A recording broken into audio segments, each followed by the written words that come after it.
ہر انسان چاہتا ہے کہ اس کا ظاہر یعنی امیج اچھا ہو۔ ہم اپنی تصاویر کو خوبصورت بناتے ہیں، اپنے الفاظ کو سنوارتے ہیں اور اس بات کی فکر میں لگے رہتے ہیں کہ لوگ ہمارے بارے میں کیا سوچتے ہیں۔ لیکن صوفیاء کرام نے اس سے بھی گہری تعلیم ہمیں دی ہے کہ اپنے امیج سے پہلے اپنے دل کی حفاظت کرو۔ صاف اور سلیم دل بہترین پروفائل سے کہیں زیادہ قیمتی ہے۔ اللہ تعالیٰ کے ارشاد گرامی ہے، یوم لا ینفع مال ولا بنون الا من اتی اللہ بقلب سلیم، یعنی جس دن نہ مال فائدہ دے گا اور نہ اولاد، مگر وہ شخص کامیاب ہوگا جو اللہ تعالیٰ کی بارگاہ میں قلب سلیم لے کے حاضر ہوگا۔ اس آیت کا یہ مطلب نہیں کہ مال اور اولاد کی کوئی اہمیت نہیں۔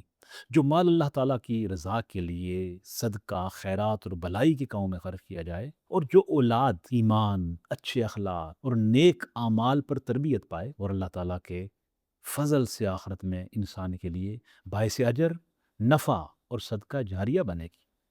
اصل کامیابی یہ ہے کہ انسان اللہ تعالیٰ کے حضور قلب سلیم لے کے حاضر ہو۔ دنیا آپ کی ظاہری شخصیت کو دیکھتی ہے، اللہ سبحانہ و تعالیٰ آپ کے باطن اور دل کو دیکھتے ہیں۔ اس لیے اپنے دل سے تکبر، حسد، نفرت، بغض اور غرور کو نکال دیں۔ اسے ذکر الہی، اخلاص، شکر گزاری، اللہ تعالیٰ اور اس کے پیارے حبیب حضرت محمد مصطفیٰ علیہ السلام کی محبت سے بھر دیں۔ جب دل پاک ہوتا ہے تو زبان نرم ہو جاتی ہے، اعمال خوبصورت ہو جاتے ہیں اور زندگی برکتوں سے مالا مال ہو جاتی ہے۔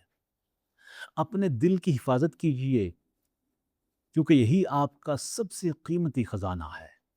ایک پاکیزہ دل ہی سب سے بڑی کامیابی ہے۔ اللہ